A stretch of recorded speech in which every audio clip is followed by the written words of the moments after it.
Et donc voilà, voilà pour la conférence PC. Alors un tout petit peu en retard, elle va. Enfin, moi je suis un peu en retard, hein, voilà, j'ai pas. Il a fait que je mange. Et donc voilà, donc la conférence PC qui a commencé depuis quelques minutes. Donc allez hop, on va montrer ça.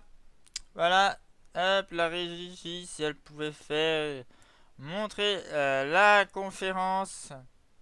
Voilà, hop, voilà. Bon, il n'y a toujours pas d'image.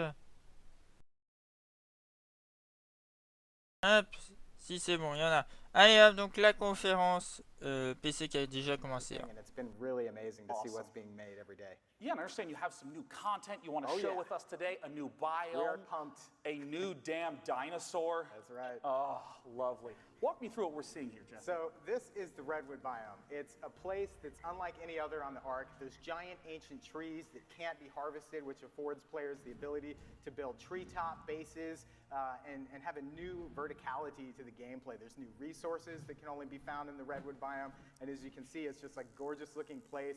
Grappling hooks are very useful in this biome. And we're really excited to get this thing out so players can have that new diversity on the island.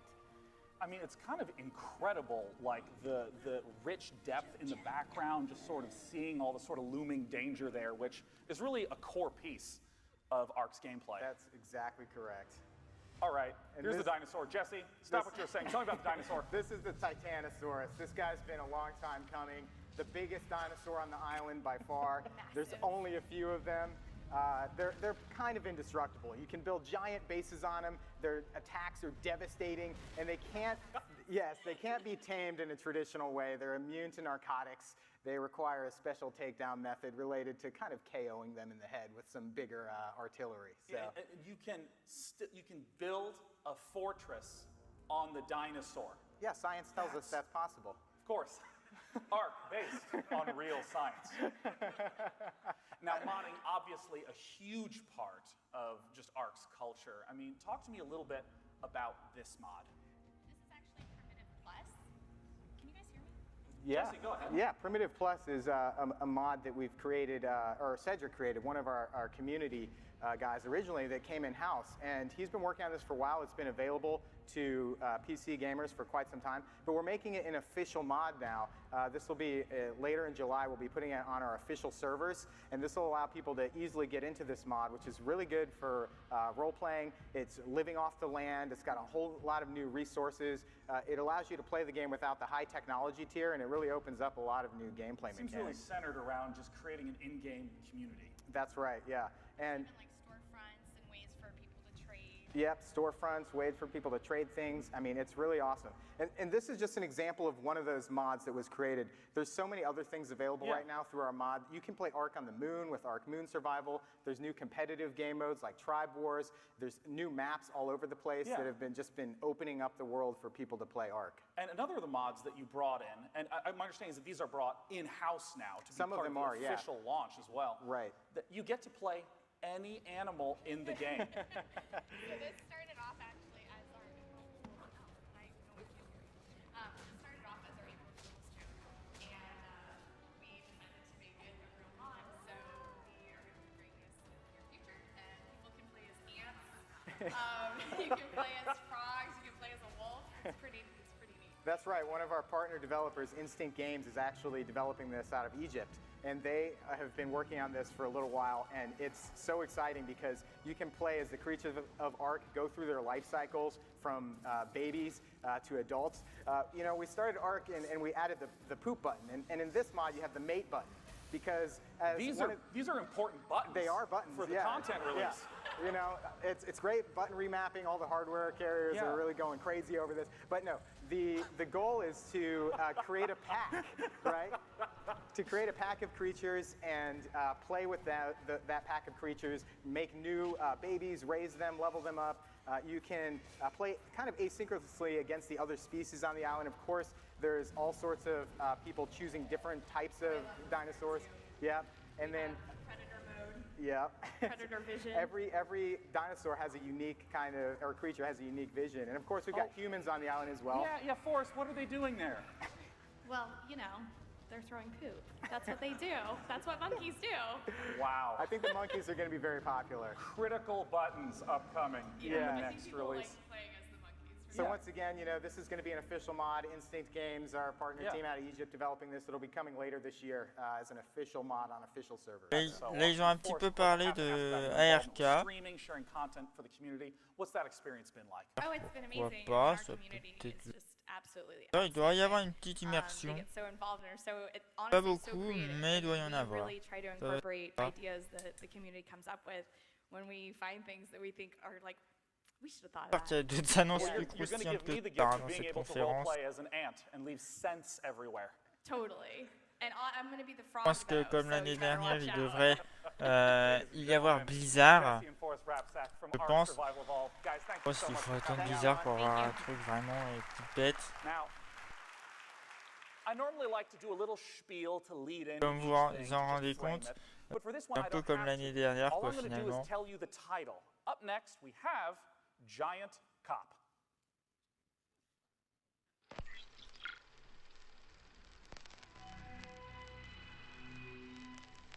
You should try it, man. It's very free. Coming to Micro Beach used to be a great natural experience. Do some naked sunbathing, naked barbecue, naked hula hoop, naked Sudoku. Now it's so restricted and boring. It all started going downhill when they brought in that giant... People have no decency today. I couldn't even go to the beach without seeing peckers and hoo-has everywhere. But the beach is a much nicer place now. I can take my kitties on a leisurely stroll and not have to worry about all that indecency. That giant cop is great! Like a super detective! My prized petunia plant beauty was stolen! I was heartbroken! I gave Giant Cop a picture of my beauty, and that dirty thief was quickly dealt with! Micro City's not the same anymore, man. Like, you know,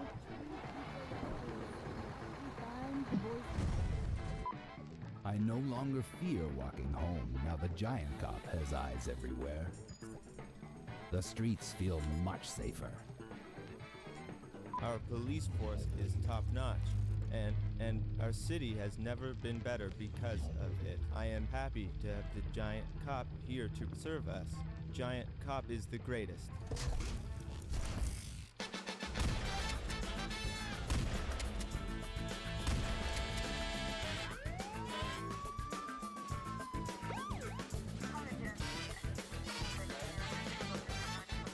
Giant Scope. Innovations in VR. Told you I didn't need to tell you anything. Now, our next title is the sequel to a game that at first I struggled with, but then fell in love with the combat. That game was Mount and Blade. Coming up next, we have a little intro video to the sequel, Mount and Blade 2 Bannerlord. Let's take a look.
Join me in welcoming to the stage from Tale World's community manager, Frank Elliott. Frank, it's so good to see you again. Hi, Sean. Hey, welcome to the show. Thank you very much. Now, Frank, I just want you to start off by talking a little bit about what Là, is voilà, on a eu Mount un and Blade for those who are trailer de unfamiliar. Okay, to Et summarize Blade very 2. quickly, Mountain Blade is an action RPG strategy simulation sandbox. C'est vrai que j'ai pas dit, mais n'hésitez pas à réagir sur le chat de Twitch à droite ou sur Twitter. Vous avis sur cette conférence. It's very much a feudal simulation game. Yeah, and I mean, like, I brought up the combat earlier. I mean, a lot of games have you hit the button to do the punch. But I mean, in Mount & Blade, it's much more physical, much more involved. And I mean, here, this is the big news of Mount & Blade 2, the Siege. Walk me through what we're seeing here. Okay, well, this is our Siege gameplay, and really this is kind of one of the areas of the game where players wanted to see most improvement from us. So what we did is we worked a lot, we added in loads of different mechanics, so we've got things like destruction now, you've got ballistae, mangonels, and obviously as the player you can just push your soldier aside, grab one, fire right at that battlement, blast a piece of it off, and you're essentially very, very involved in the fight. We have like multiple lanes of attack now as well, and you get to deploy, choose how you approach each castle. And right now, how many players are there on each side, or excuse me, humans on each side in this fight? Well, yeah, essentially this is one of our single-player sieges, and we have like 350 guys on our side, and the defenders have a bit less, on 150. So it's about 500 total, all operating individually, acting independently, using their own attacks and blocks. But we can push that a little bit further in the final game, we think. And how does a siege evolve over time? What's the beginning, middle, and end of a siege? Well, essentially, you're doing a siege to take over some land, right? Exploit the natural resources and sort of gain more money because you sort of expanded your faction. So you spend some time on the campaign map bombarding, doing some damage to the castle, and then you get into the fight and have this huge, dramatic, climactic battle against the enemy. I mean, I understand that so much of the inspiration from the game is just historical research. How does that factor into the siege? That's exactly right. I mean, that's a huge part of the way we design the game. We actually look at history, we look at what worked, and also why it worked. So you see these murder holes up here. I mean, like getting into a castle is supposed to be a real, like, massive pain, right? It's a really hard thing to do. And so once you're trying to smash down that gate, you've got the defenders from above, like throwing rocks, throwing jars of oil all over you, and you're having a really hard time fighting this very historically themed castle. I mean, the scope of it is just incredible. And I mean, I know with all the intricate systems, not just the combat, but the political, the economic system, that modding is a really big part of Mount & Blade as well. Absolutely. I mean, modding has been part of Mount & Blade right from the very start. I mean, from the very beta of the first game, we had modders coming in, and it's really sort of helped to fuel our community growth and helped to actually kind of fuel development in a way as well. We've taken a lot of ideas from the modding scene. So in Bannerlord, we tried to give back to the community because we love them so much. And what we're going to do is we're going to give them all of the tools which we use for development, and also we're going to allow them to combine mods. So someone might make a mod which changes something about diplomacy, someone might add a skill, and then another person adds maybe like, you know, a new weapon or an armor. And players can actually grab all of those mods, combine them into one, awesome. And play them in the game. Yeah. Well, for any of you who have not played Mount & Blade, I personally strongly recommend it. Frank, thanks so much for coming out and talking about Mount & Blade 2.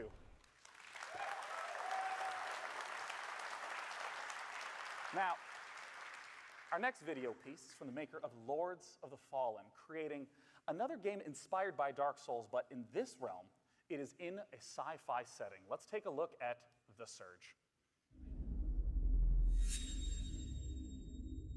Changing the world is easy. Governments, corporations, they've always done it. Until this is all that's left. Slowly roasting under the solar rays. Forged from imperfection, steeled by technology. We're the cogs in their machine. And yet we struggle on.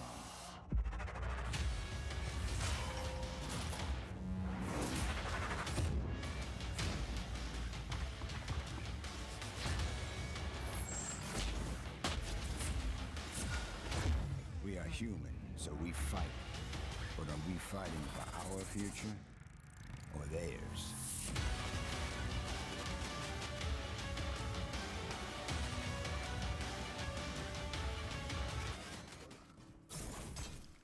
A game I will definitely play. Now, our next guest was here last year talking Donc voilà un about trailer Project de Blue Street. And now we get the chance to know that it is called Lawbreakers. Up next, we have a video voilà, of a brand new map to play on in the game. It's called Promenade. On n'a pas vu des un peu plus. Et là, on a un trailer sur un nouveau jeu. Welcome to Santa Monica Island in the rebuilt California Keys. Tourists used to love this place until the good, the bad, and the straight-up ugly arrived. Now we've got organized crime and mercenaries taking on cops and vigilantes, all floating and fighting in our damn streets. When you jump into zero G, how are you gonna win the war? Will you fly like a rocket? Or swing through the sky? Step into the shadow! You have picked up the battery.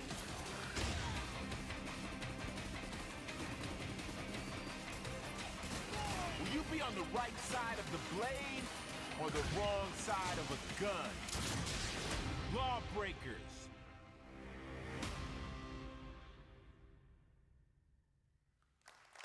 Oh, join me in welcoming the CEO of Boss Key Productions, Cliff Blazinski. Voilà, Lawbreaker. Un FPS, voilà. Donc, I didn't see those earlier. Those are my first kicks, man. Those are great. I'm at the age where I just wanted to be Trailer comfortable. That's all I petit really jeu. care about. And I got to cast Ice-T again. How awesome is that? This ain't Utopia. Well, outside of shoes, I want to jump straight into talking about your game. Absolutely. Right away, the movement, the motion, the verticality sticks out. Talk to me about that design element, because it harkens back to like Quake and Unreal days. Yeah, absolutely. The thing is, we've talked about those kinds of games, and I think they're doing a new Quake, which looks pretty cool as well. But it's really important to note that what we're doing is evolving this kind of game for kind of a new generation that expects kind of abilities and characters that have different kind of health and different movement styles. Right. And so the core of these types of games, these first-person shooters, it's not just the shooting, it's the movement. It's how you flow through the environment. It's whether or not the player actually has momentum. Then when you add in low gravity and the player zips into low gravity and jumps out, and they can actually bunny hop a little bit. So you start to get a little bit of that kind of like, strafe jumping, tribes skiing little vibe going on in there. And then when you add in zero G and low gravity and blind firing behind you, it gets really, really interesting. And I mean, this is the new map Promenade, I understand. Which thankfully, the thing is here at E3, we're finally able to show off a new map, a new arena, because we've been showing off Grandview for so long, which is our kind of repurposed Grand Canyon. And now this is kind of my re-envisioning of what Santa Monica and Los Angeles could be in the near future and whatnot after an earthquake and humanity manages to rebuild Los Angeles properly without all the darn cars. It's a very ambitious plan for Los Angeles. Dude, it's really my thinly veiled middle finger to this town, because I love this town, but I hate it. It's like you're always in cars, you're always in traffic, so it's like if we could have like the big dig in LA and put all the cars underground self-driving, then we could have like lovely Frank Gehry architecture everywhere. And the Santa Monica Pier is reimagined with it's not just a Ferris wheel, but it's like omnidirectional now, along with a big zero G pocket in the middle. And I mean, in terms of just the gameplay, what has it been like to try to balance all the different motion routes that players can go through when there's so much freedom? It's completely unbalanced right now. And that's why we're actually going to be doing the public alpha. And so when we do these public alphas, we actually say, come help break this game with us. We've had some streamers who are already playing the game giving us feedback on the health stations or feedback on the player speed and movement. Right. And we're having these boiling debates inside the studio, and I tell everyone, get used to it, because this is part of the process of 2016 and beyond and making a living product with your fans. Yeah. I have to ask right away, there's so many different kinds of shooters coming out with Overwatch, with Battleborn, with Paladins. I mean, how do you see Lawbreakers fitting into the mix with all these types of shooters coming out? I had this epiphany the other day, and I didn't tweet it in spite of my trash talking on Twitter. The fact that, if Overwatch is Street Fighter, we're going to be Mortal Kombat. Overwatch feels like it's kind of skewed, towards a kind of an anime fan type vibe, right? And it's a fantastic game. My wife is really good at Mercy, by the way. Don't go up against her. She gets to play the game every time. But we're like kind of the Western version of that actually has, a little bit of cursing, a little bit of gore. It's not gratuitous, but, we're going back to the kind of the roots of a shooter where you can actually do a star fall down and boom, cause people to explode. Well, awesome. I mean, you talked about alpha plans. What is the more specific timeline in regards to that? So basically what we're doing, we have our kind of alpha timeline coming out here in a second here, where we're doing a public alpha, and it's actually on the 18th of June, this weekend, where if you go to PCGamer.com, you can enter your name and possibly get in. There's only a limited amount of tickets that you can get in for that, and preloading will start on the 16th, so you're not sitting there on the 18th eating up all your bandwidth downloading the darn game. So basically what we're building up to is early access for everyone. I'm not revealing that date yet in regards to when the game's paid and whatnot, but it's free.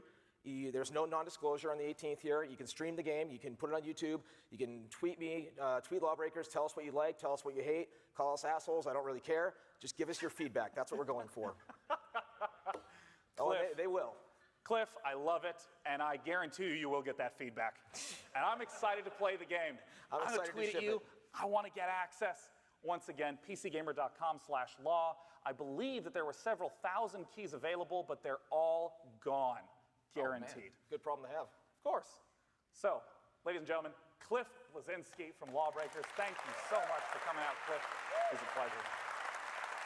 Now, we've brought some developers on to talk about their upcoming games and their upcoming content, but another very important group in the industry is the players themselves creating new strategies to use against each other. And that content, that spectacle, has exploded into the world of esports, a world very personal and near and dear to me. So to talk about it, let's look at this video clip from Yahoo Esports. Hi everyone, I'm Andrea Renee for Yahoo Esports. We wanted to take a moment during this year's PC gaming show to celebrate esports. Before esports had all this money in it, it was a very grassroots. Le live. But it wasn't really until the recent years, as we saw the advent of online streaming and some of these bigger esports titles, that things have really gotten huge.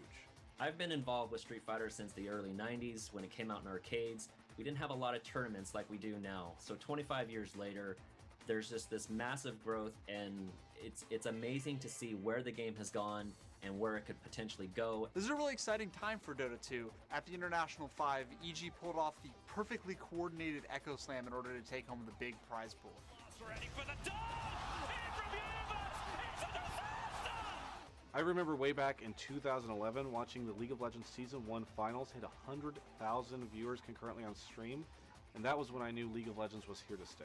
My first stadium event was an IEM, and I remember when I was watching Counter-Strike there, that every single time someone hit like a really sick flick shot with an op, the whole audience like reacted like someone had scored a touchdown.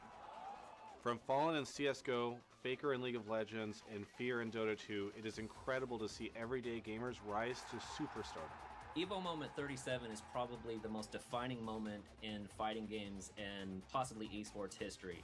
It's a moment that drew so much attention and brought players into the scene. You can talk to so many different players who will point to that defining moment as a time they got into fighting games.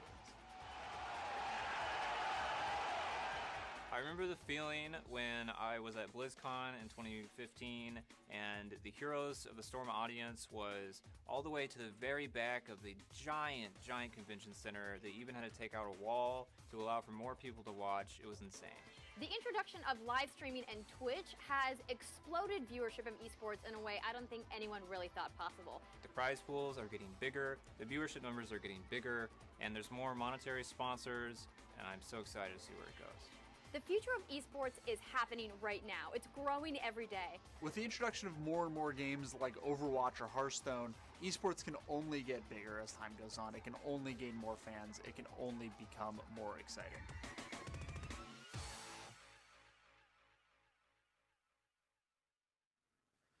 If you don't follow esports, now's as good a time to start as any Voilà une League vidéo of pour Legends parler or Dota 2 or de Counter-Strike l'e-sport en watchers and général StarCraft et players out de there in the Yahoo audience Esports. today. Esports fans, there we go. Complètement inutile dans une conférence. It's all over the place. Now, in addition to players being a critical piece of the C'est industry, uniquement the meublé. technologists are as well, constantly creating new innovations for us to play with. So, joining me on the stage today is the lead sponsor of the PC Gaming Show, here to talk about some new goodies. Join me in welcoming from AMD, the CEO, Lisa Su. Lisa, Hello, hey. Sean. How are you, Good to man? see you. It's good to see you. I'm doing great. I'm just hosting a show. What about you? I'm just hanging in there, developing some new technology. That makes sense. I mean, tell me right away about Polaris. You know what? We are extremely excited about Polaris. You know, Polaris has been in the making for a number of months, and we're getting ready to launch it. And Polaris is all about getting the best gaming experiences to as many gamers as possible. And you know, most gamers have a budget, and it's usually around $100 to $300. That's about 84% of the market.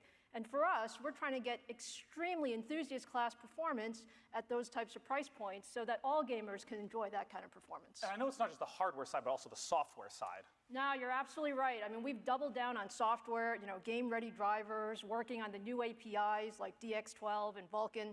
And we have a little bit of a treat to show you what we can do with Polaris and the guys at id on the new game Doom. Let's go ahead and take a look at Doom running on Polaris.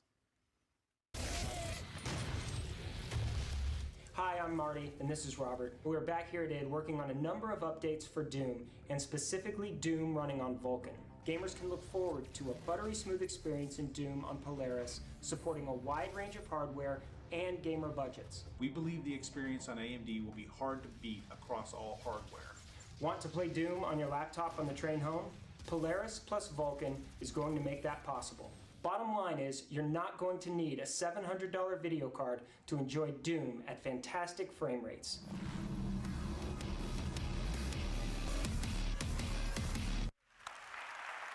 Lisa, the box has made a return. Last year we had a box. Voilà, donc This year encore we got a box. une autre The vidéo. box is bigger this year. What's in the box? Look, hey, we couldn't come to the PC gaming show without showing off some new technology. So let's see what we got here. We are showing off for the very first time the entire Polaris lineup, our 3 cards. So let me take you through them. First, let's start with the Radeon RX 480. This is our newest card for premium VR. Ah ouais, d'accord, ok. Je voyais pas trop de loin. Ouais, non, c'est And beau. this is disruptive. This gets premium VR at $199 and above price points, and we love this card going on Hardware, sale hein. starting June 29th.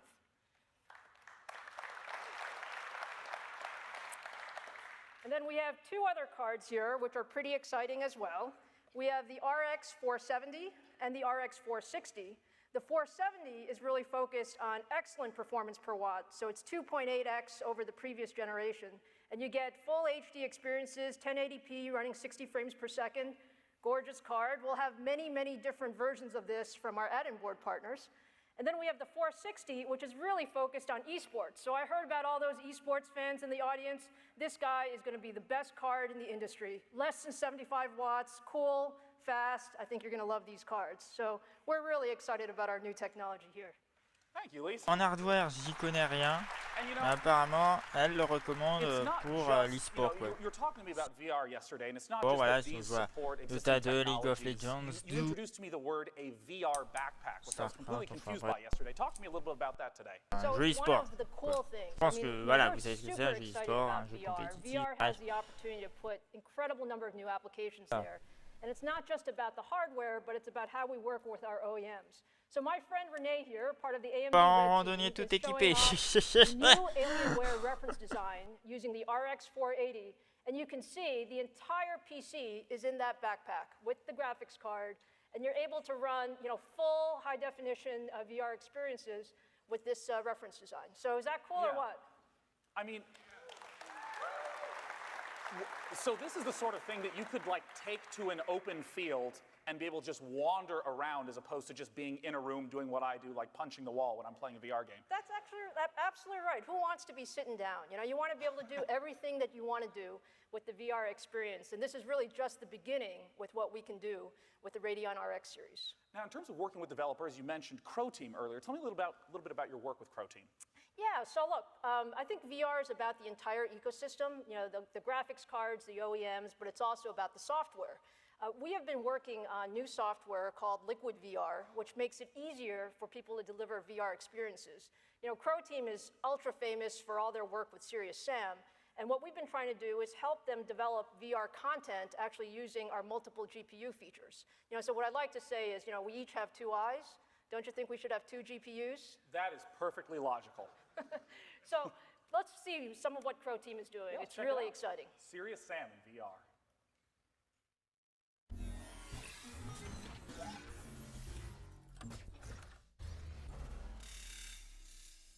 Looks to me like things just got seriously real.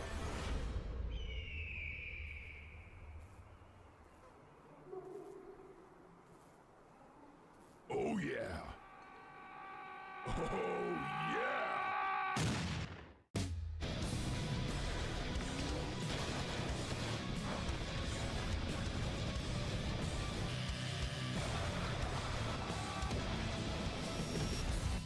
Get ready to get serious.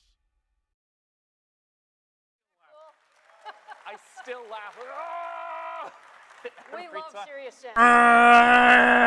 CPUs. Talking about the CPU side of things. All right. Donc voilà, that's a little alors, bit je me rappelle plus le But, nom du jeu, c'est look, sur we love CPUs. We think they really go in a pair, and we've been doing quite a bit of Sérieux quelque development chose. on CPUs. We have a new development called Zen. Voilà, donc. Zen is going first into enthusiast class desktop processors for gamers, and we've really optimized around, high performance, 8 cores, 16 threads, really exciting stuff.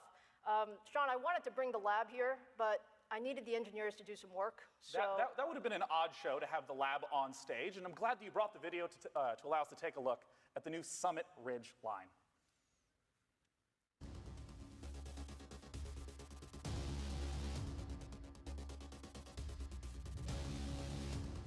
Exciting update from the AMD Bring Up Labs. We've been testing out the Zen core, and we've been doing our integration level tests, our feature enablement, and we have Summit Ridge running Doom.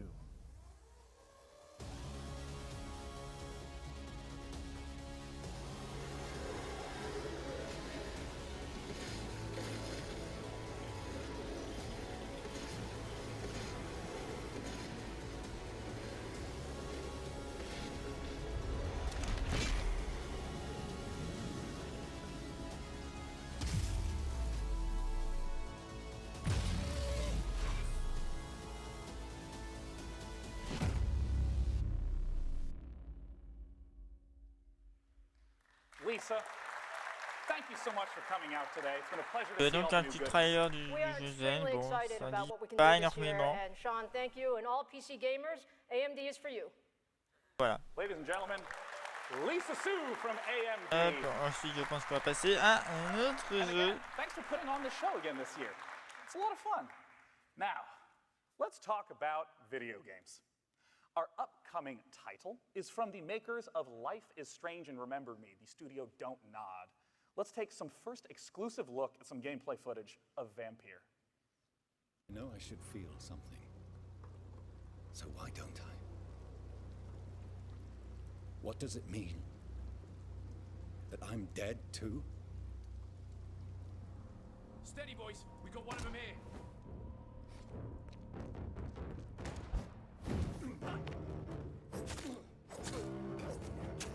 I've got... He's dead.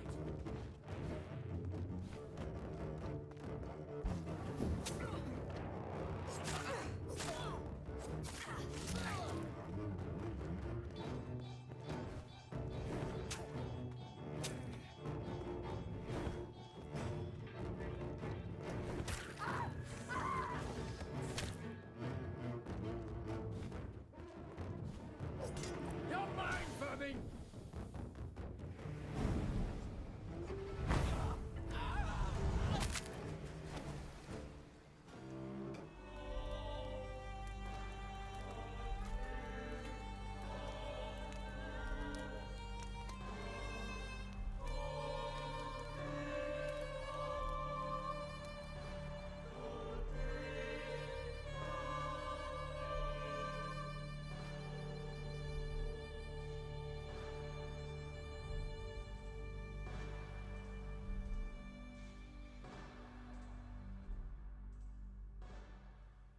Awfully different from Life Voilà, is du Strange. gameplay de Eh? Vampire.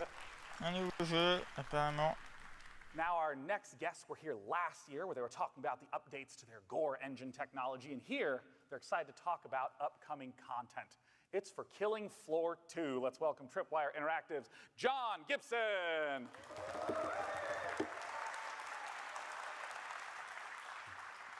John, great to see you again. It is a pleasure. John, please join me here, and I'm going to ask you the easiest question ever. What's coming up with Killing Floor 2? What's coming up? Okay, so Killing Floor 2, it's been out in early access for a little while. It came out last year. And we put out 4 major content packs for it. We have a really exciting one coming up called Bullseye. And it's got more weapons, more ways to kill the monsters, more way to kill players as the monsters. It's really exciting. You get to play as a Zed. You get to play as the Zeds. Num, num, num, num, num. Now, in terms of that experience of having it in early access, what has that been like to have so many people getting to play for so long and giving you the feedback leading up to this content patch? Oh, it's been really great. We've learned so much. We've developed analytic system to measure, how, what people like, what people don't like, because it's really hard when you have like a million people like all shouting things at you at the same time to tell what you really need to change. But in this upcoming update, we've added a lot of their feedback into the game, and really retuned things based on that feedback. So it's been a great feedback loop. That's so cool. And you brought today some footage of Bullseye. Let's go ahead and take a look at it.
John, you're going to have to walk me through a little bit of that action. Tell me what we just saw.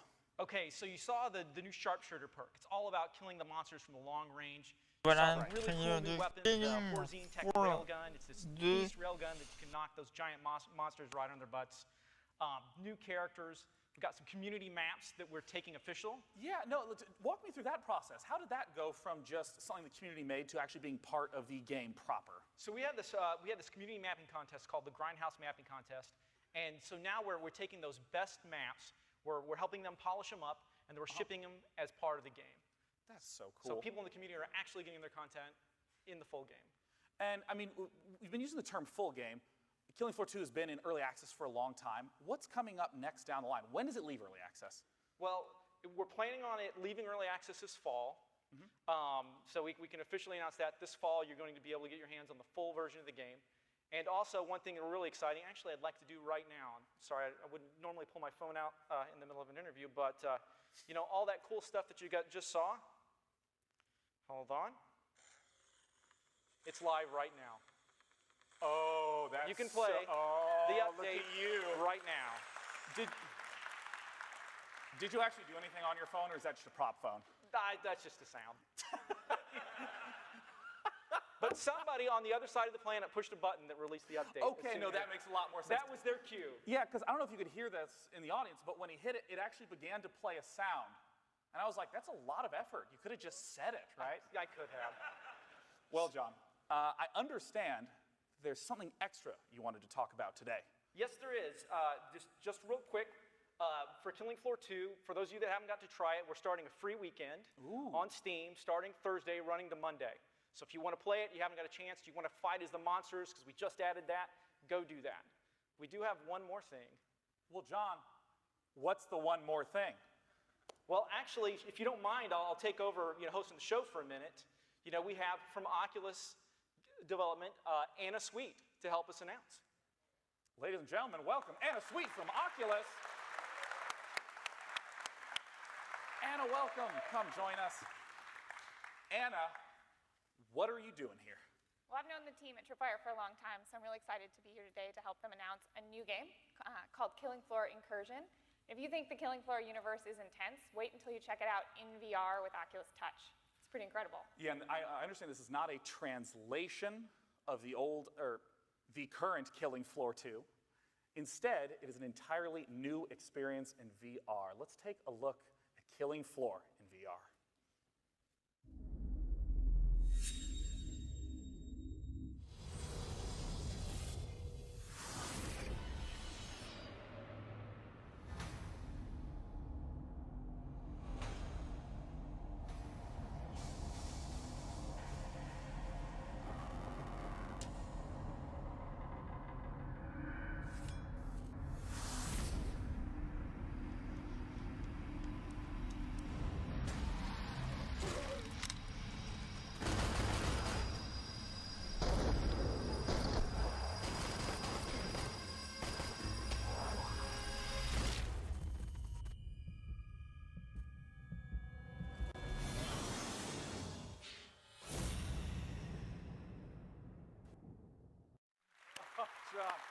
John, I don't know if I'm going to be able to play this game. That looks so scary, man. It's scary.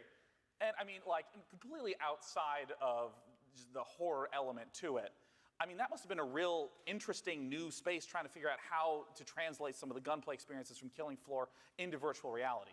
Absolutely, and that's one of the things that's so exciting about working on virtual reality. You know, when we got the touch controllers, we're like, this is really Voilà, exciting. donc How on are a we pu gonna voir un use it? trailer We're really de sailing in Killing uncharted Floor. waters for the first time in years as game Intrusion. developers. So we're like, how do you model recoil in Voilà, un VR? jeu How qui do you sera move? jouable You know, and via solving all of those l'Oculus. problems. It's been challenging, but also very exciting. I mean, what's one of the most interesting things that you think, like especially the recoil one? How does that work? The recoil, you know, it's a challenge because when somebody's shooting, you don't want the gun pointing up here, but their hand feels like it's pointing in that direction. Yeah, so yeah. you have to be really subtle with the recoil, but you really want them to feel powerful. So that's been one of the real challenges. And I'm curious, Anna, you work with a lot of different people and different developers in VR. How do these sort of lessons translate to other titles? You know, it's really exciting. This is sort of a complete ability to rewrite every genre and remake all the rules, and we just see developers doing incredible things. It wasn't that long ago we didn't even know if first-person shooters would work in virtual reality, and now you have a team like Tripwire who's just redefining the genre. So it's a great time for gaming. Well, Anna, I understand that there is an additional title that you wanted to talk about in the VR experience. That's true. So I'm not sure if you'd call it a first-person shooter or maybe more of a ballet, but the team at Superhot has been hard at work creating a new experience that really drops gamers into a Matrix-like encounter. So we're really excited to announce that Superhot will be coming as well for Oculus Touch, and I think we have a new trailer. That's awesome. Ladies and gentlemen, John Gibson from Tripwire Interactive and Anna Sweet from Oculus. Thank you so much for coming out to talk to us about first-person VR. And now it's time to take a look at that Superhot VR trailer.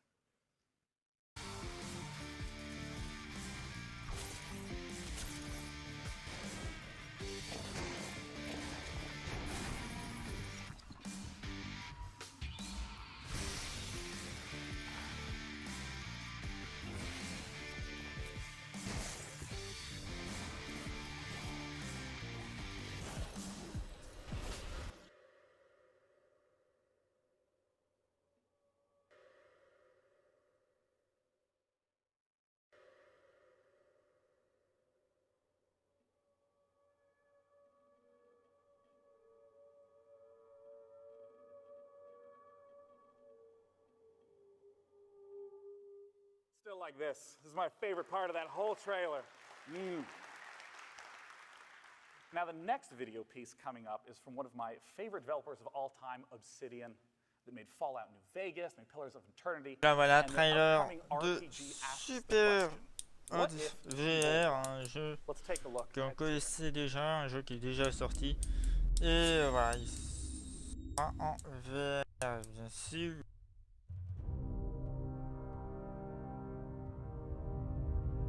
For centuries, Kairos the Overlord has conquered the known world. Dissent has been quelled. And those who once boasted of their right to rule are forced to kneel. In Kairos' empire, the execution of justice is paramount. The lawless will be broken, made to feed the flames of war. Those found deserving of authority may rise, picked from the ashes, to be the enforcers, spearheads of the cause, to judge the accused and strike down those foolish enough to resist.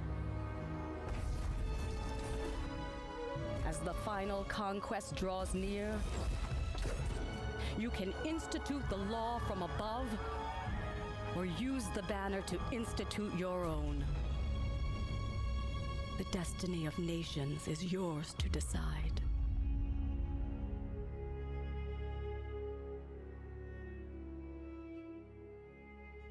Oh, my wallet. I will continue to buy everything you make, Obsidian. Thank you. Now, our next game that's coming up is a futuristic horror game made by the creators of Layers of Fear. Let's take a look at Observer. On va s'endormir cette conférence. Le trailer de Tyranny. Il y a un autre trailer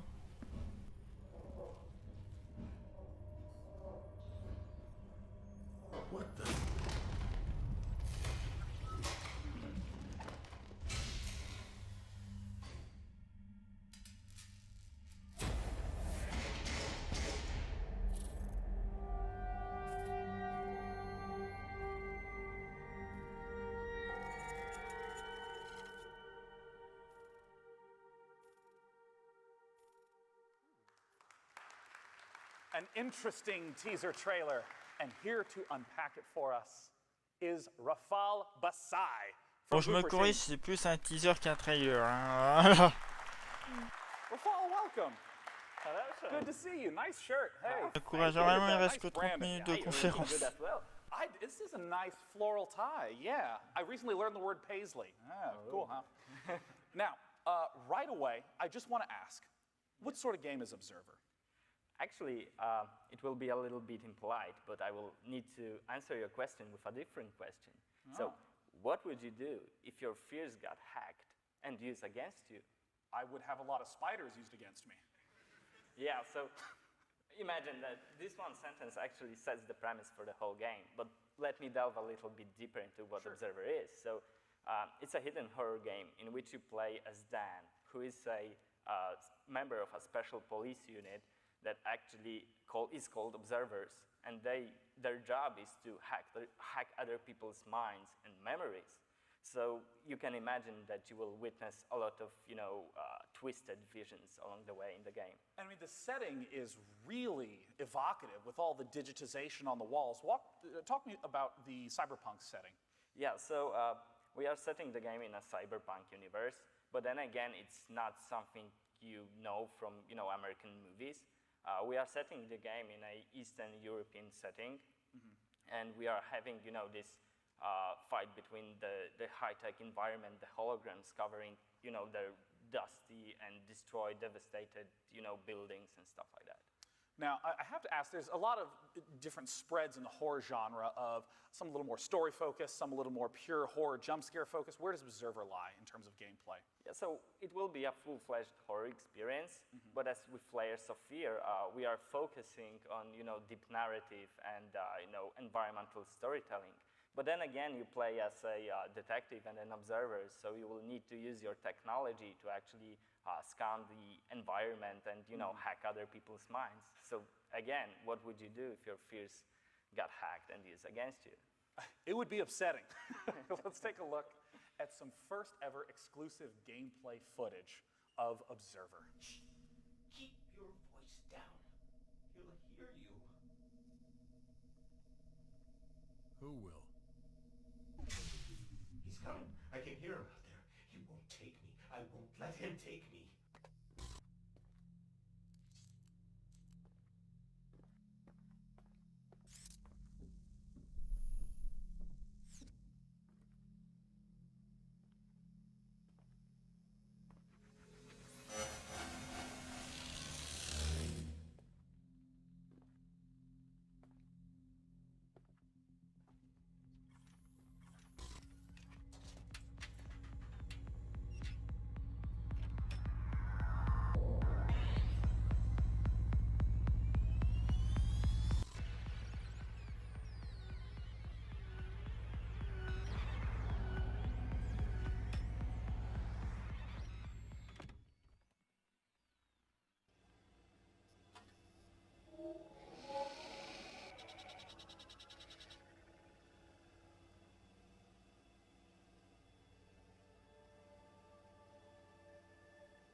I'm going to have to toughen up so I can play all the scary games that are being introduced this year. It looks so good. Our next guest is going to be taking over hosting for me for just a little bit. I'm very excited to hear about his game Drop Zone. Please join me in welcoming from Sparky Pants, Jason Colby. Donc là voilà, on a eu du gameplay maintenant. We're excited to announce an all-new RTS Chose. style game called Drop Zone. At Sparky Pants, we're veterans of RTS development, but more importantly, we are huge RTS fans. And we believe great competitive RTSs start with 1v1. In Drop Zone, each player controls 3 pilots with abilities they've configured before the match using our gear system. Drop Zone combines the strategy of a classic RTS with the fast-paced tactical combat of a MOBA, all in an intense 15 minutes.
And I'm back. Jason nailed it. And there are never too many RTSs. Now, our next guests were here last year. They are the makers of the game Arma 3, that is an absolute sensation. Voilà, un trailer de Drop Zone, donc une sorte de RTS MOBA. Oh, ça a l'air d'être un peu brouillon le truc, en plein fight. Hey, Jay.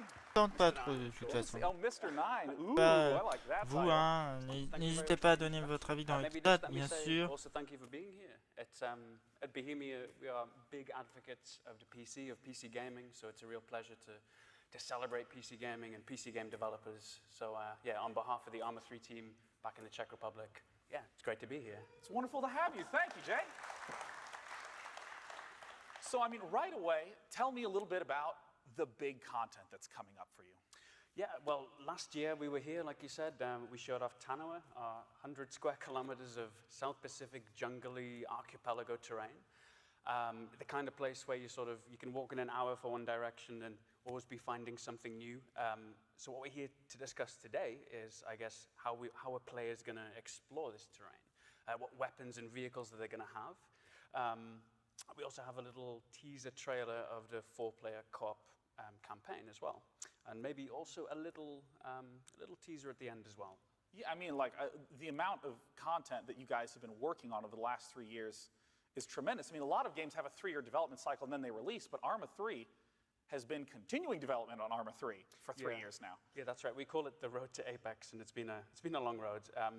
And the kind of vehicles and weapons that we've got lined up for the expansion itself, 13 new weapons, and we kind of see those as a mix of old meets new. So we've got some old favorites coming back, some AKs, some RPGs, and these are in the hands of our French-speaking criminal faction, Syndicate. And this is sort of counterbalanced by more cutting-edge modern weaponry in the hands of our special forces. And the vehicles, which we've been taking the most time over, we've been focusing on like new classes of vehicle, new ways for our players to explore these huge terrains. We have these monstrous VTOL aircraft that can carry other vehicles inside them. They're so big. Then we have these little sort of nimble, light, fun to play with light strike vehicles. So you can sort of get your squad, pile in, and just jet around the terrain on those. I mean, the thing that's always amazing about the Arma games is that not only is this a ton of content for the game proper, but modding is obviously a huge part of Arma 3. How did you design the content with modding in mind? Well, I think starting with the terrain maybe, alone, all of the mods and game modes that you know and that you love, we can expect these to be sort of coming back with Apex and getting this fresh new setting, this jungly island terrain. And the weapons and vehicles sort of complement that. They help players maybe create also new kinds of scenarios, because we have the structure and the composition of the terrains, these islands, these jungles. It's something that we haven't seen before. And aside from that, I think the part of the world that we're exploring, the South Pacific, it's such a beautiful part of the world. And it has kind of this also quite difficult or sometimes sad history. And we know that our modders are they're the kind of gamers that will go out there and make new scenarios based on that and inspired by that. And we're really looking forward to seeing what they come up with. And I'm excited now to start off this world exclusive, the very first look at Arma 3 Apex. Delta 1-0, be advised that's my call sign complete. Now moving to objective London. Out. Roger. Launch arc. PID all packs. Go when ready. Salvo, you're up. On it. Flash. Go, go!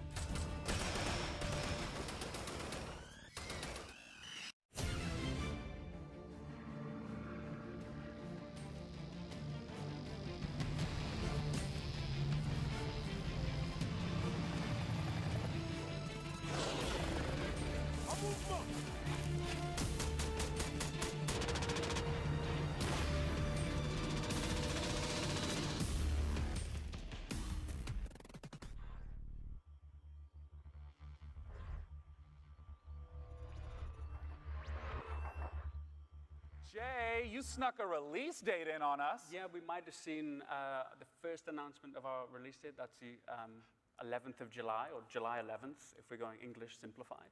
I didn't even know what you said at first. I'm so glad you translated it back to American. Donc voilà, Arma 3 avec un trailer et une date de sortie 11 juillet. Voilà, donc date de sortie 11 They juillet. just push the button on, hopefully, push the button on a special Apex sneak preview build. So if you've pre-ordered Apex and if you're on the development branch, right now you're downloading all of those. Right now? Yeah, right now you're downloading those weapons and vehicles and Tanwar itself, of course.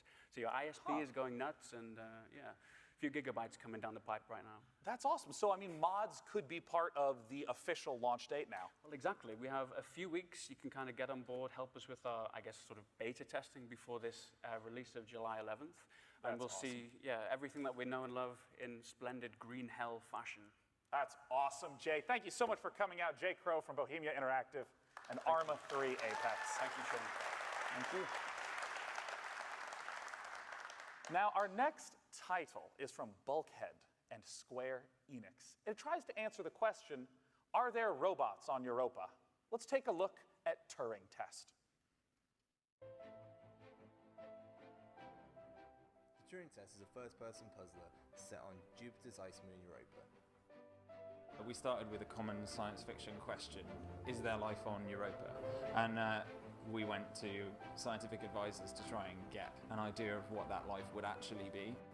So we're telling a science fiction story, and it is really fictionalized, and we have lasers and all this kind of stuff, but it's based in an underlying reality of wanting to tell a story that could actually be true. The original prototype was really cool because what happened when we saw people play it is they instantly understood what was happening and they understood the mechanics of the game. It's kind of a game where you pick up and you can just play it, you learn through the mechanics, and that's something that we wanted to push in terms of design. We wanted people from any background to be able to come and pick up the controller and find it a fun experience to play. When the team showed me the Turing Test, I thought it was a great development on their last game.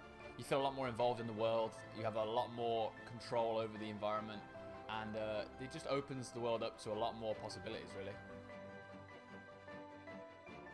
We present the player with, a linear story that they can progress through. But as well as this linear story, there's also elements underneath that will change the meaning of the story for the player as they experience it.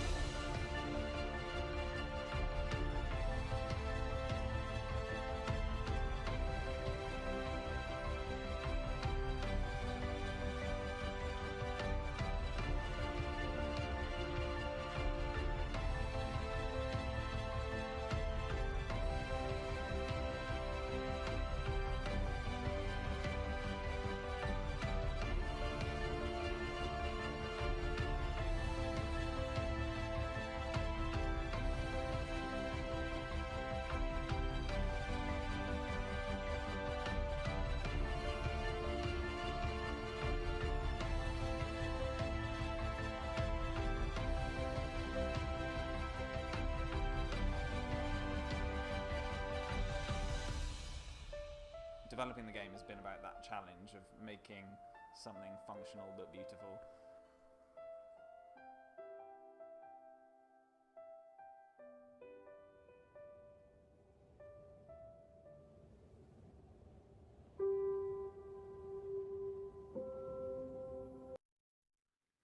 Just a beautiful video piece. Thank you so much, Bulkhead and Square Enix. Our next guest taking the stage is here to talk about how scary it is to drive across the country. From Fiji, join me in welcoming Heather Penn.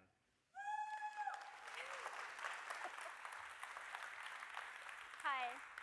So Overland is a survival strategy Voilà, game donc on a eu where you encore take a road un trip autre across trailer. post-apocalyptic North America. Every level you visit is procedurally generated, and you have to manage your Ah, je fuel, sais pas trop your ce qu'on va weapons, and avoir. other supplies by making the right calls along the road. We're currently running a limited first access alpha On va voir, program on mais je itch.io, pense que ça sert à rien and de starting gros là. right now, we have 1,000 keys available. So check that out. You can visit our site at overland-game.com.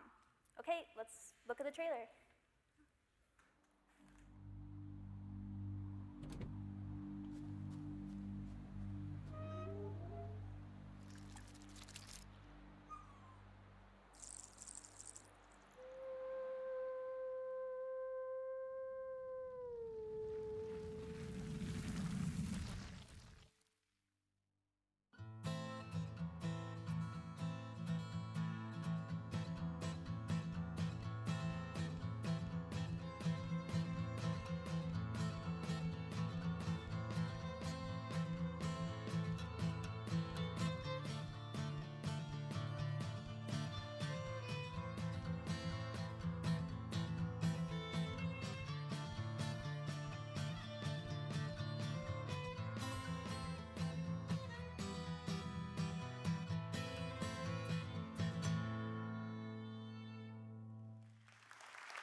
What a lovely game to say everything is stressful, right?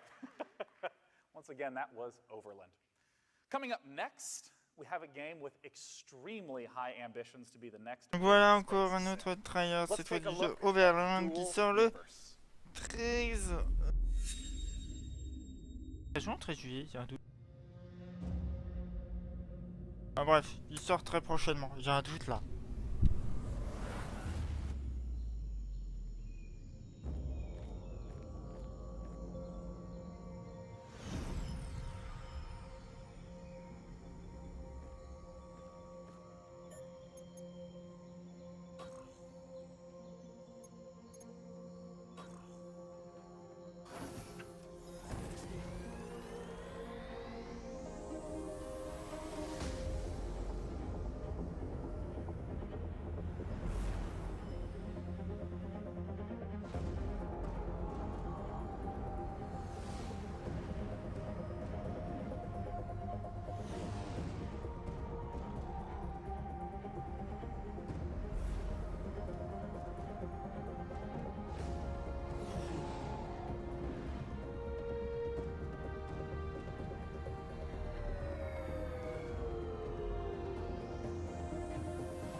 To join me in talking about what we just saw, let's welcome from Nova Quark, Jean-Christophe Bailly.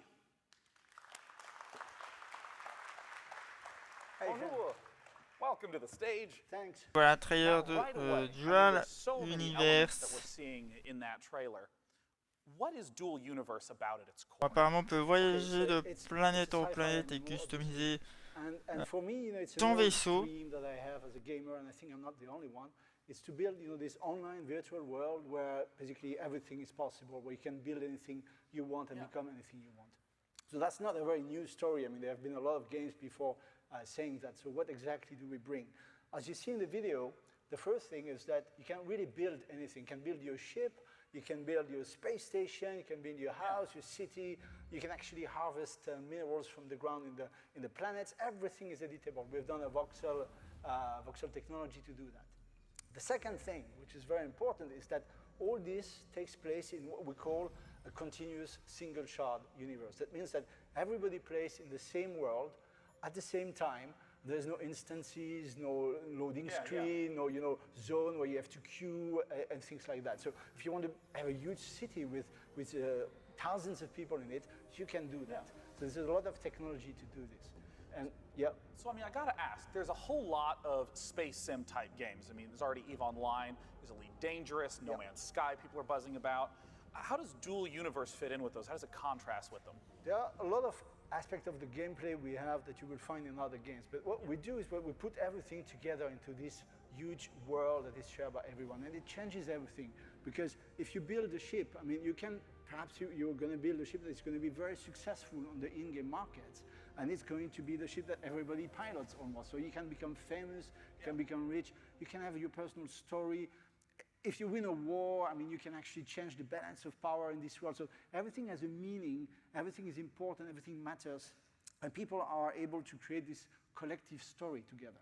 And we've put a lot of emergent gameplay also in this. Yeah. So you can create political systems, you can create your economy, you can create your organizations, and a lot of things like that, so that people can really build up anything. So, I mean, you're talking so much about player-to-player interaction. How do you keep everyone together? I mean, I assume that the universe is going to be large, as just sort of classic in a space sim. Walk me through that. So everybody starts at the same place, in the Ark ship, on the alien planets, and then you spread from there. Based on the technology you unlock, you will go further and further. So there's no limit to the size of the universe, but there's a limit to how far you're going to explore it. That's one thing. The other thing is that we are concerned about, creating quality content, because we don't create the content, players do. So the idea is that every force we put in a game, we put also a counter force, so that we have equilibrium emerging between the players. That's so you don't just have some weird break where the only correct thing to do in the game is do mining or something like that. No, players are going to choose what they like and what they don't like, also through the markets in-game. Something that is nice is going to sell more, and if it sells more, then you're going to see more of them. It's that simple, like in real life, actually. Yeah. So when is this game going to be available? So we have a lot of work to do. So this is just a pre-alpha that we've seen. We hope to shoot an alpha, a closed alpha, at the beginning of 2017. So that's the schedule. Until then, we're very fond on creating a large community of people talking with us, discussing with us the game. We really love that. We love the feedback. We already have people on the forums, in Twitter, Facebook. So that's what we want to do. And we're going to launch also a community website, which I like. Cool. The idea is that you can create a character already, and you can also start to create an organization like, Pirate Guild or something, and recruit and start a role play on this website. We're going to launch that in a couple of weeks. That's awesome. I mean, having the community focus, always so important in this sort of game. And I'm really excited to see what Dual Universe brings as well. Ladies and gentlemen, Jean-Christophe Bailly from Nova Corps, thank you for talking to us about Dual Universe today. Now, coming up next is not exactly a game. It is about the tools of the trade for gamers. It's time for us to take a look at a video that celebrates the mouse and keyboard.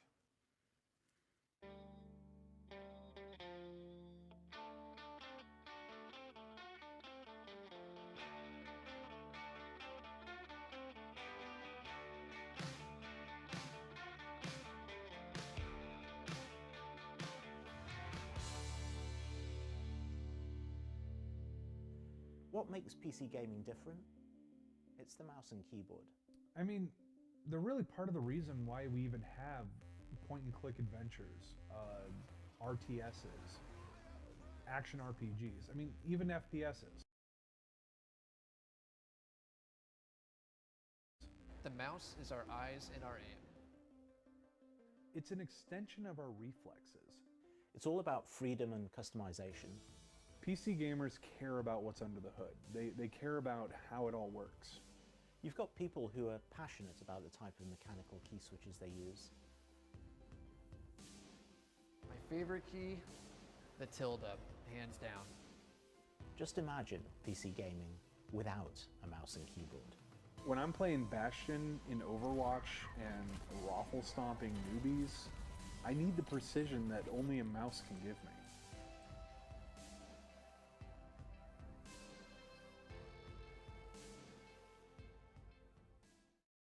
If I had to pick one word to describe a mouse and keyboard, total control. Speed. Maybe just total. Letters. Clicking.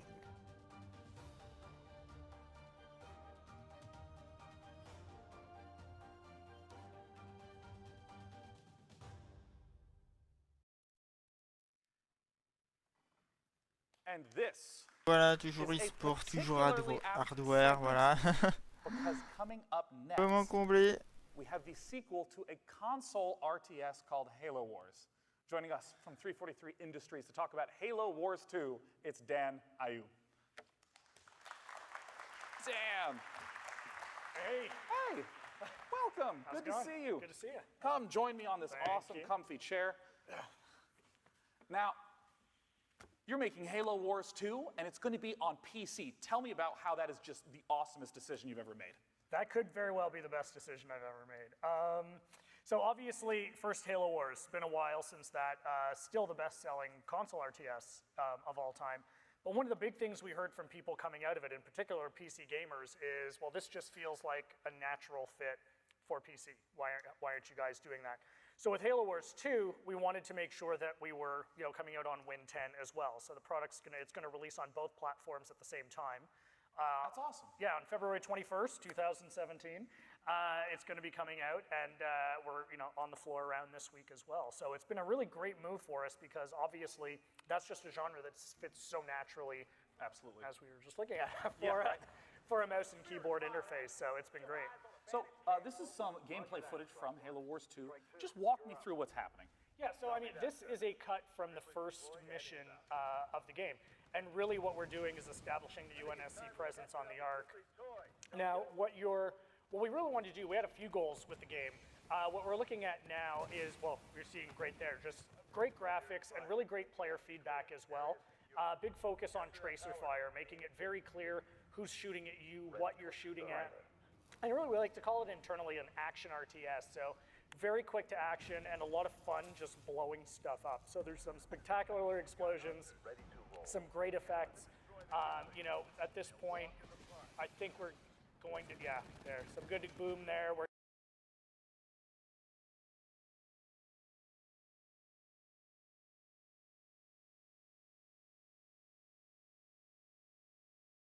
going to start to see some flame effects pretty quickly. We just wanted to put a lot of focus on just making the game look beautiful and a huge focus on control as well. And really, how do you make an RTS for everyone, right? RTS can be a bit of a... Yeah, very daunting genre. Absolutely, right? It can be really challenging. Always my favorite genre when I was growing up. I was a big PC RTS player. So I'm really sensitive to the fact that, a lot of my gamer friends growing up were like, oh, that's really scary. I don't know about that. So you're going to see, there's just some great effects and some great flame right there. We're going to focus a lot on very classic multiplayer modes that RTS players want and expect, but we've also got a number of brand new styles of multiplayer that we're going to be talking more about as we get closer to launch. That is going to be something that a more casual gamer or somebody who's really never played an RTS before can jump in and enjoy. I actually do want to dig into that because you use terms like action RTS and making sure that there's stuff for the casual. That's obviously going to be tricky to balance with how many people are obsessed with the competitive RTS scene. Yep. What's the plan there? So great question. The plan is really to treat them as different people, right? I mean, these are very, very different kinds of gamers. So we announced a beta today at the Microsoft conference that's going to focus on a couple of our more competitive classic style RTS modes, like your classic deathmatch mode, for example, where you and I build our respective bases, we build our armies, and we go at one another. And for me, that's going to be one of those very classic modes that your more hardcore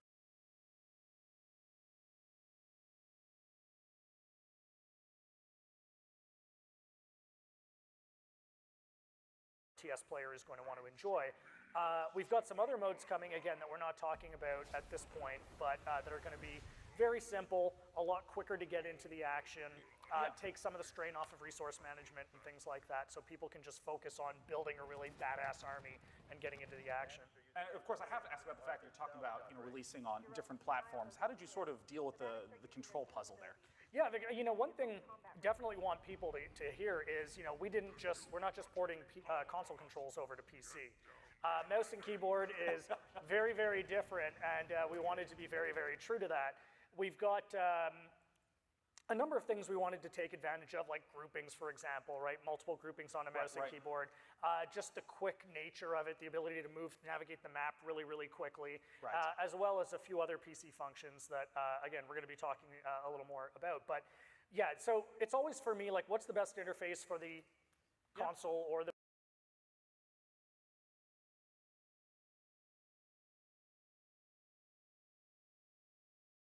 PC that you're playing on, right? So we have a specific set of controls for that console controller, and we have a different set of controls for the mouse and keyboard player, so it feels a lot more, specialized. Well, Dan, I'm really excited you came out to share Halo Wars 2 with us. My pleasure. Dan Ayub from 343 Industries.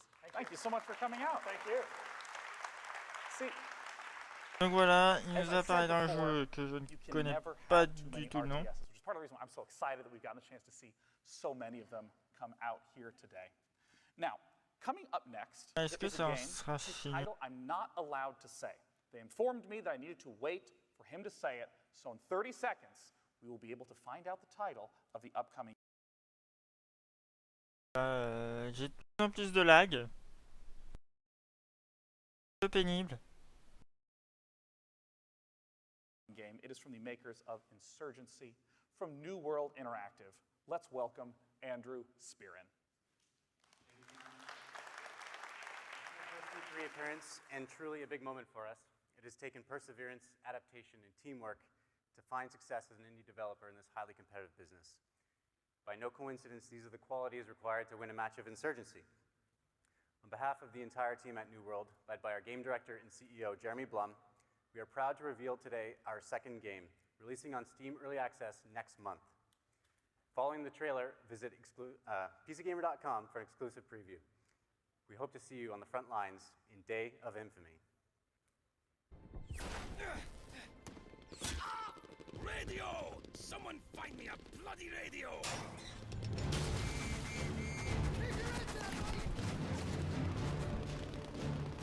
Bloody hell! You took the scenic route, didn't you? Yes, sir. Sorry, sir. Come on, this is one section. Request immediate barrage on objective Able. Over.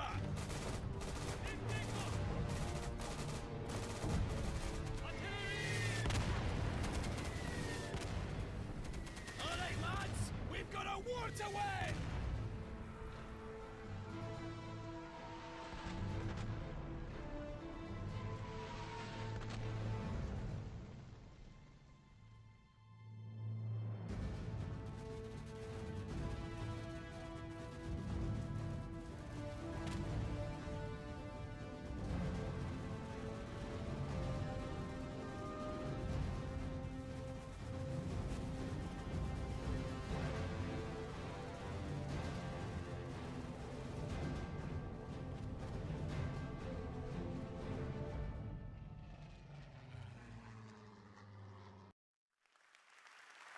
Day of Infamy, I can finally say it. Day of Hop, Infamy. trailer de Different Infamy. Coming up next to announce a new game Voilà. are the makers of Chivalry Medieval Warfare. Join me in welcoming Là voilà la Steve conférence, je Higgins. crois que tous... Non. Pas encore, je crois. À sa Steve, fin.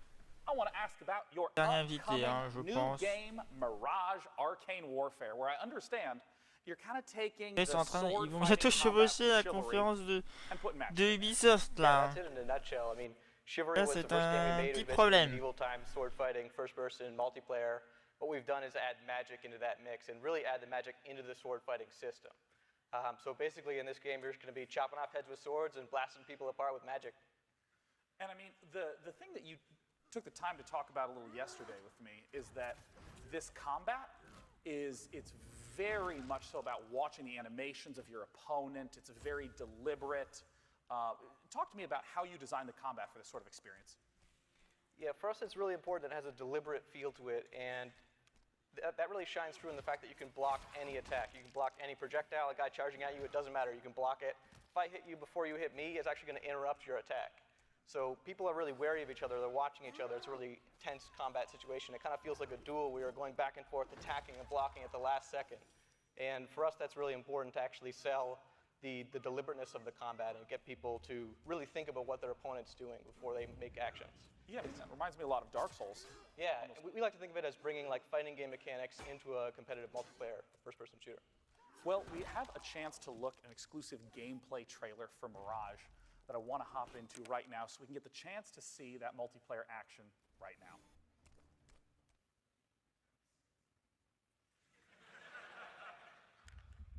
Et puis donc trailer.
You know, one of the things that I noticed in that trailer right away is the unique art style.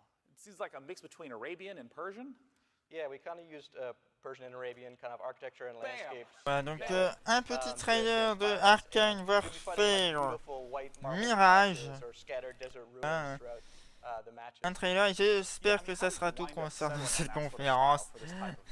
Well, it was something that we hadn't really seen done before, and also gave us a great opportunity to create contrast. So you have kind of this beautiful, pristine-looking area, and then you have this kind of really harsh desert area. And also, we just kind of wanted it to, we have kind of like really clean colors and bright colors, and we wanted it to kind of feel like a calm, you know, almost peaceful setting, and then people will go in there and just shatter that with violence. And all the screaming and the intensity. I love seeing the blocking action there. Yeah, absolutely. A huge thing for us is really, you know, the satisfaction, the crunch of combat is about half of the game experience that we're making here. So, when can I play it? It's coming out fall this year, and there's going to be a beta at the end of the summer. Well, that was awesome. What an easy answer. Ladies and gentlemen from Torn Banner Studios, Steve Piggott. Thanks so much for coming out, Steve. Our next game coming up is absolutely darling. It gives you the opportunity to make all your own spells. Let's take a look at Mages of Mistralia.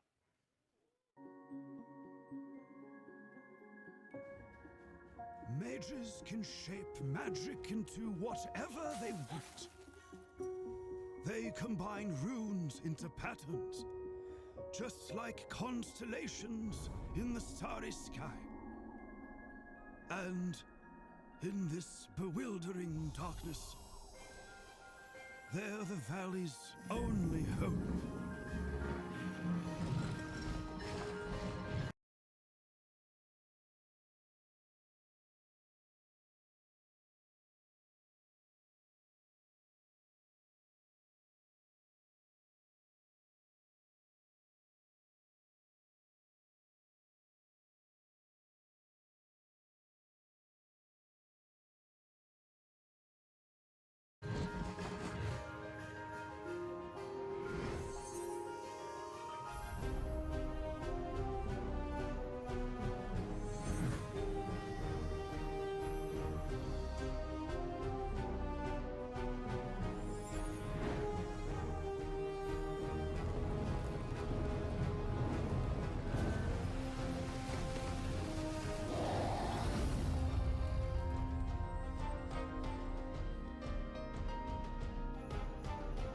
So, tell me, what spells will you create?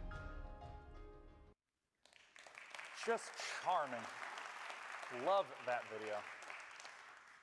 Coming up next, we have a new game mode for a game Là, petit trailer indé, voilà.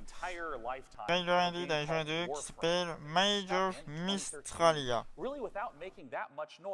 Voilà, ce sera une sorte de RPG apparemment. Let's take a look at their upcoming game mode, Warframe Lunaro.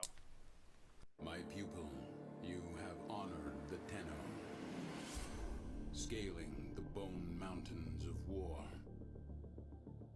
You have attained mastery, paid for in blood and suffering. But even the greatest warriors need a reprieve from combat.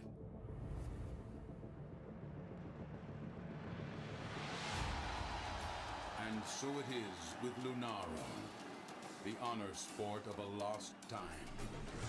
Here you will grow new dimensions of skill. Focused not on violence, but on teamwork and coordination.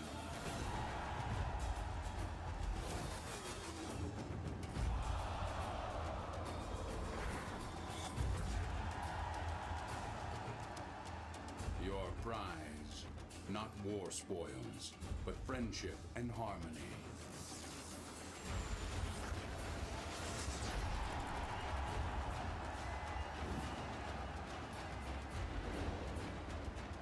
Lunaro teams at the ready.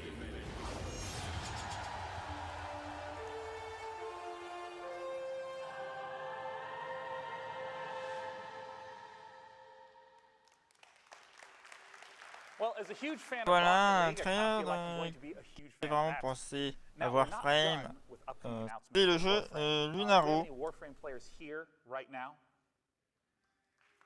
Et Yes, you're allowed to clap. Warframe Lunaro, voilà. We have an exclusive giveaway for all sorts of upcoming goodies in this next video. Let's go ahead and take a look.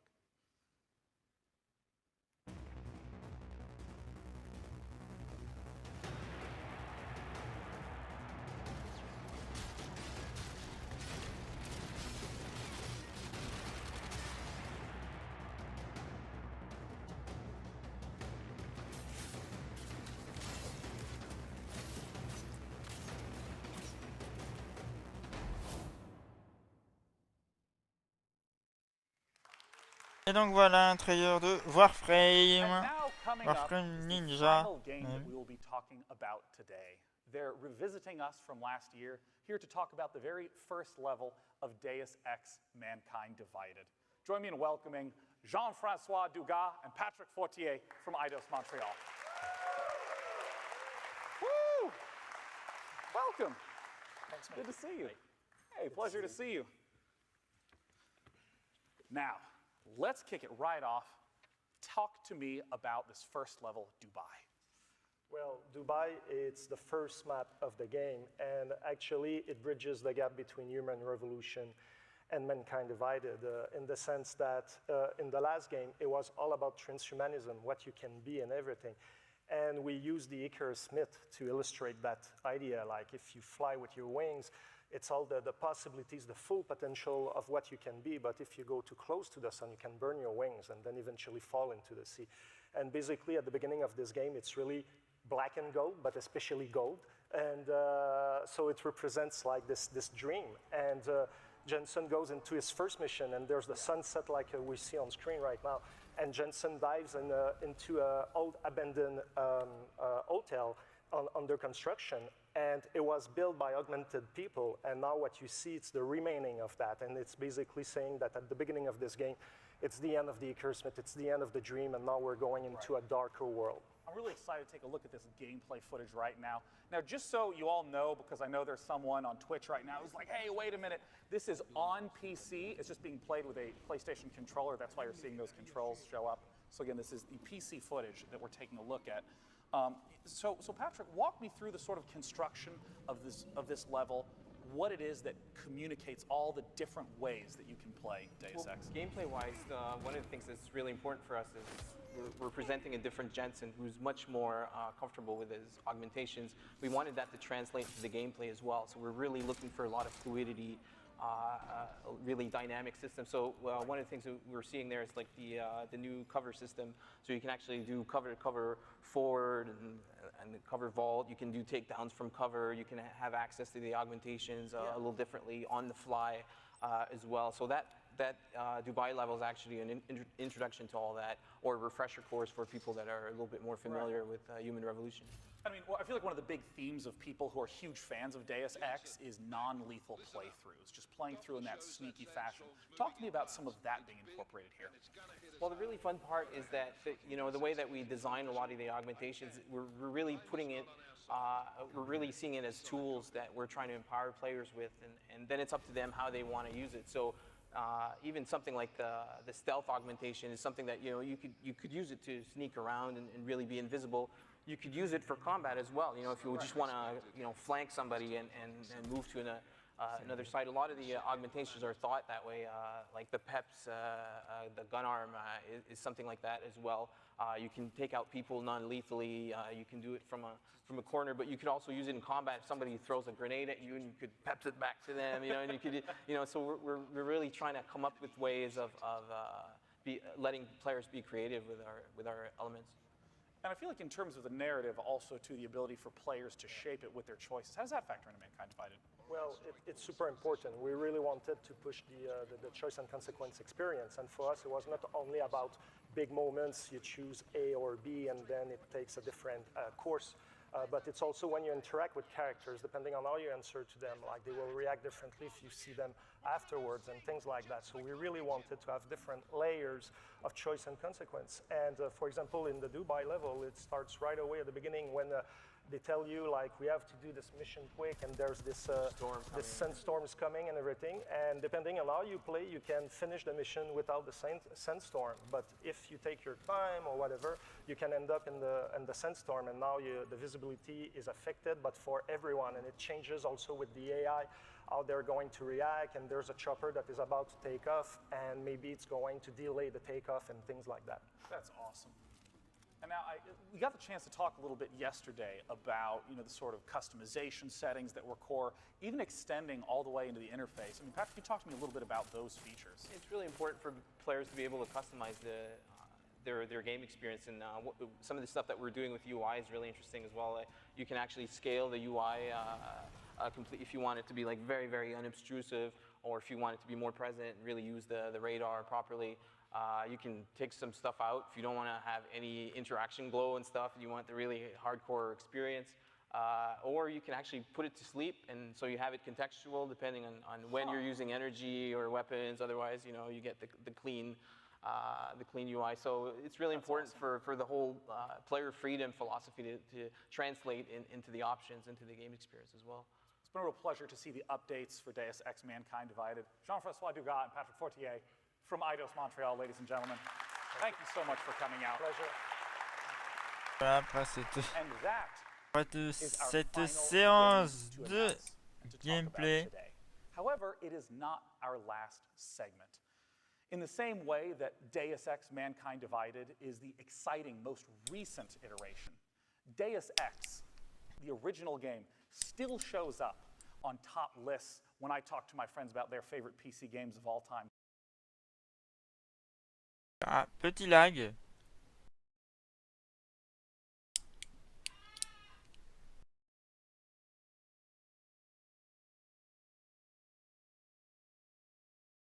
On va revenir normalement.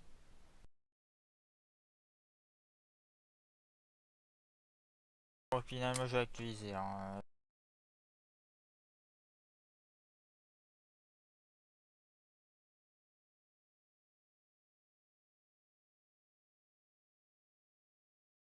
Bien.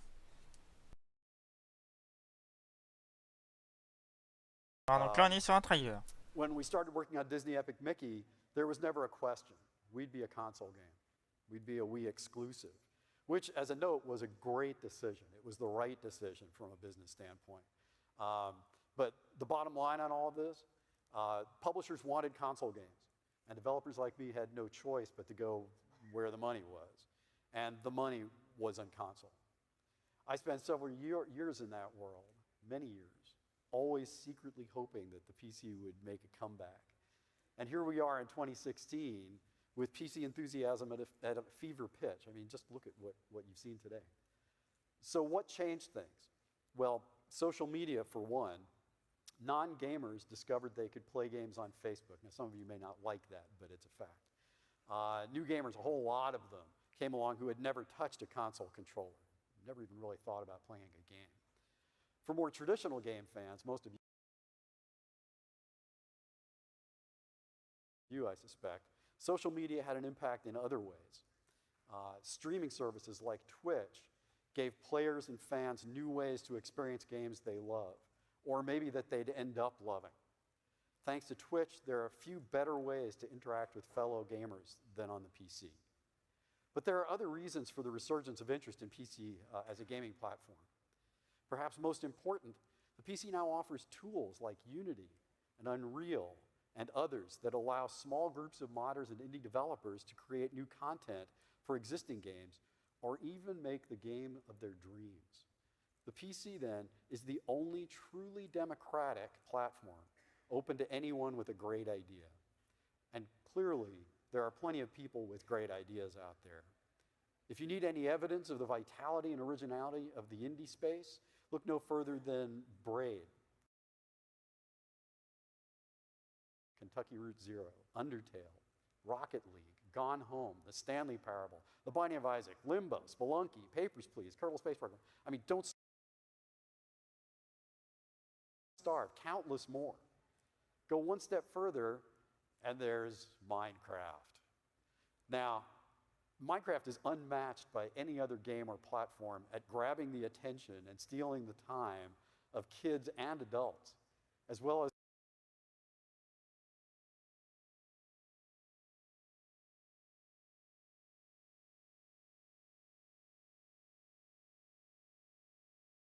Bon alors là mon PC est en train de partir en PLS là.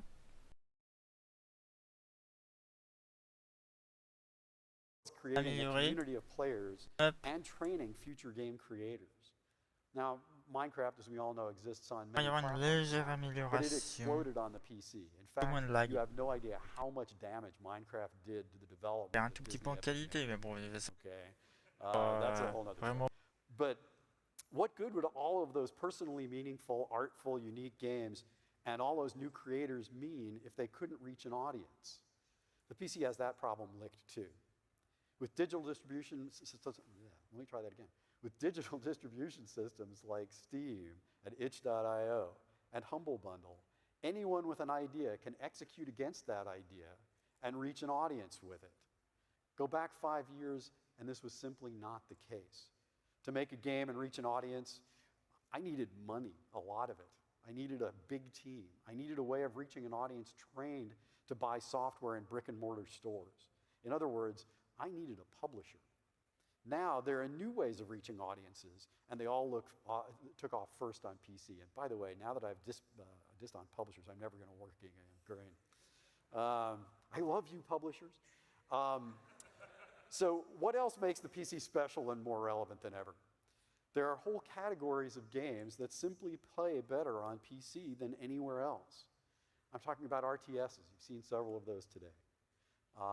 MOBAs like League of Legends, esports, which turn PC gaming from solo or small group activities into spectator-friendly events, accessible not only online, but increasingly in mainstream media.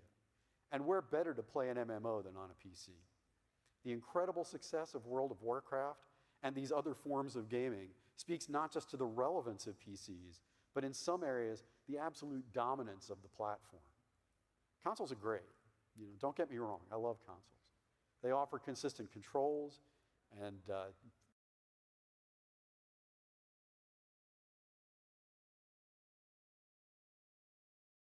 typically never changing hardware specs, but well, you never know what's coming. But those great strengths are also great weaknesses. Consoles depend on developers learning to exploit existing, mostly unchanging hardware more effectively each year. By contrast, PCs genuinely grow in capability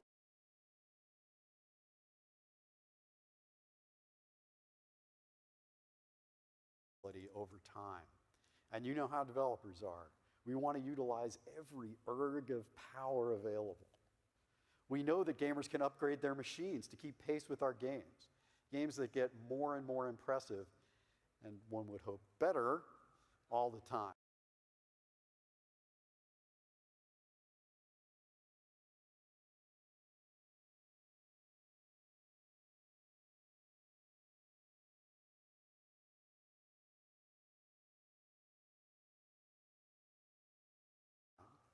PCs offer gamers and developers ever-increasing power no other platform can match. Developers live for that. And gamers are the big winners when power and creativity come together. Players benefit from the PC's open-endedness in other ways as well. You just heard a little bit about this, actually, a minute ago.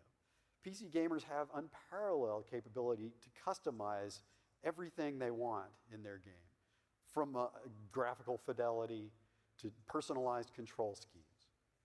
The PC puts gamers in charge of their experience in ways that are unique in the world of gaming.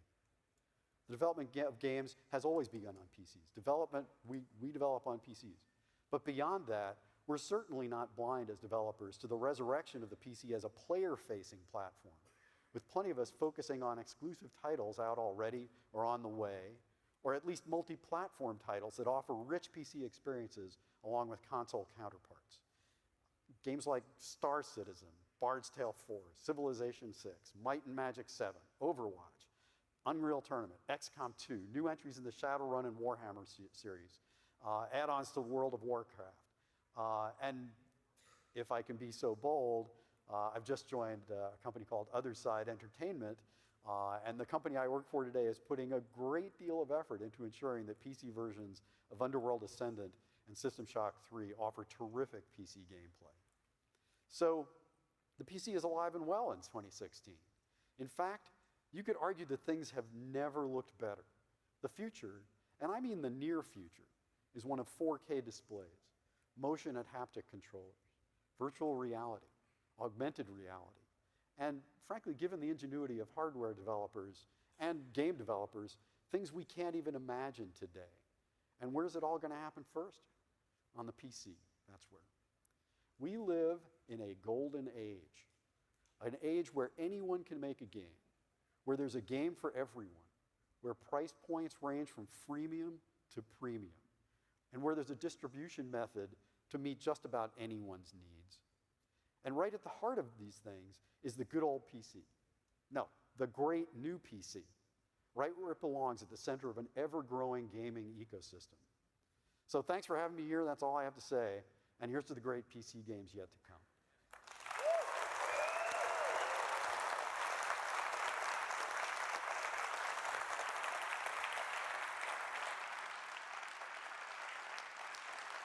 Thank you so much, Warren Spector.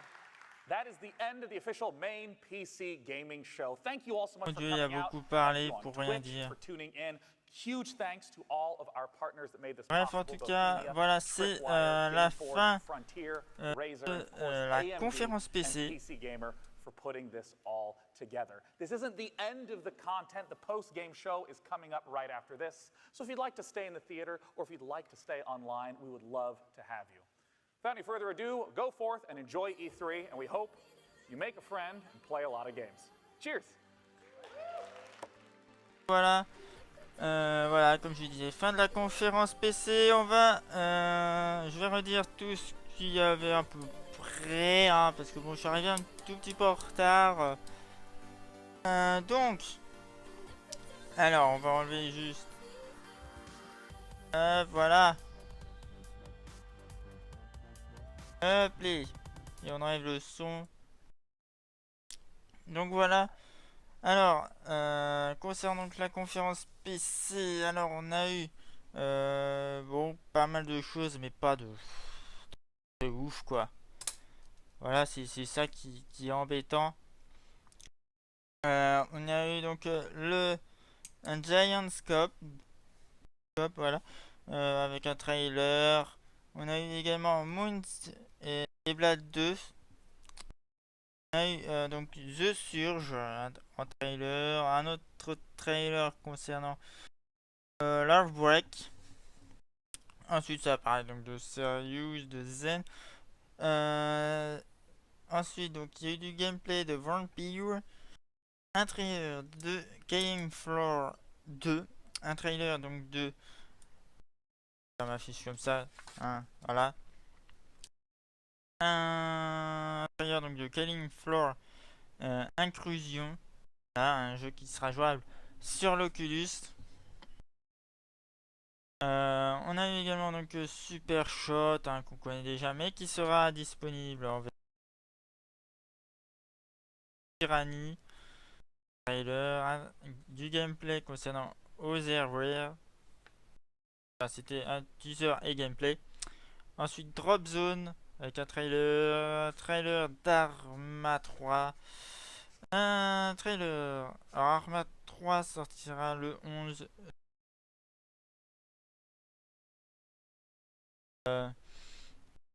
Donc voilà, on a eu The Spring Test.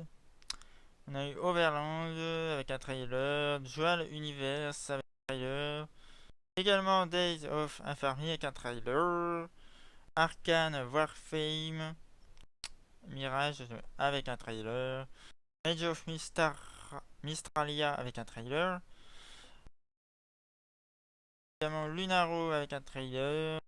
Warframe avec un trailer. Voilà. Voilà. On va parler aussi un peu d'e-sport et de hardware également dans cette conférence. Donc voilà, c'était brief. N'hésitez pas à dire ce que vous en avez pensé. Le chat de Twitch, disponible à droite, ou sur Twitter, hashtag ChrisisLive bien sûr. Et voilà. Donc on va faire une petite pause vite fait et on va enchaîner sur la conférence Ubisoft qui a sans doute déjà commencé d'ailleurs. Donc voilà, petite pause et je reviens juste après. À tout de suite.